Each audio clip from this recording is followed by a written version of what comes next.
Welcome to the Morningstar Series 3 Stock Picks. I'm Holly Black. With me is Rachel Winter. She's Investment Director at Killik Co. Hello. Morning, Holly. You've got 3 stocks for us today with a bit of a finance theme. Where are we going to start? I have. So the first one is Visa. And the reason I'm looking at this is because this morning I read an article that said that the Royal Mint, for the first time since 1972, is not going to produce any copper coins this year. And that just says to me that we really are moving towards a cashless society. So we're again looking at these payment card providers and online payments providers, and Visa is one of the best ones. So Visa has over a 50% market share of the global payments network, and as more people will start to put through card payments, they're going to make more money. So the potential for growth there, I think, is still very significant. And they take quite a margin every time we do tap the contact list, don't they? They've actually had to reduce it over the last couple of years. So some regulations have come in that have caused them to take lower fees. But nevertheless, we think because the volumes of card payments are going up, for example, because now we have contactless, we're putting through much lower value transactions. That is causing them to still have a huge growth in revenue and in profits. I always have the uproar whenever there's an article about the potential that we might not have 1 and 2p's anymore, and yet they're the most annoying coins. I know, they're so heavy, they get in the way. So I'm not surprised that there is less of a need for them. So what's stock number 2?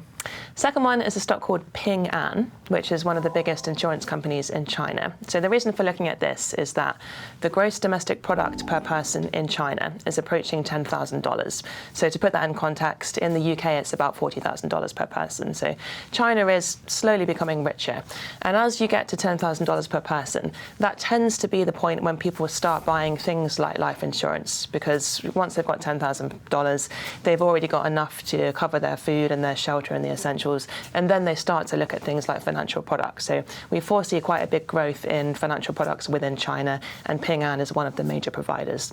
And presumably, as well as the rising wealth, there is a huge population there, so the ability to grow is immense. It's huge. So the company listed in 2004, and since then they've grown their earnings by 25% every single year, and that does look set to continue for the foreseeable future. And we're back to the UK for the last one. Back to the UK, yeah. So we're looking at Lloyds, and the reason for this is that over the last few months, people have become more concerned about a no-deal Brexit, and quite rightly so. But we have seen people really trying to protect their portfolios, and they've been selling out of UK stocks and moving overseas. And to some extent, that is right. I think it is the right thing to do to protect yourself, but you can go too far, and I think people have perhaps oversold the UK a bit, and some of these big UK names are now looking very cheap. So Lloyds Banking Group at the moment, the shares are 49 pence, down from about 89 pence back in 2015. So I just think it looks a little bit too cheap at the moment. Are the banks still battling with their reputation from the financial crisis? Is that part of the problem? I think it is. I mean, it's been such a long time, 11 years now, but people are still very wary of the huge crash that happened back in 2008. So I think there is still some reputational damage there. You've still got some fines going through. You've still got all this PPI issue in the news. So not surprising that the banks are struggling with their reputation. But Lloyds actually at the moment is doing very well. Great dividend of over 60%. The shares look cheap, and it's also doing well with moving online and offering more digital services. So potential for growth there, I think, is quite strong. But is the PPI drag, because Lloyds is one of the biggest fine payers of that, is that an issue?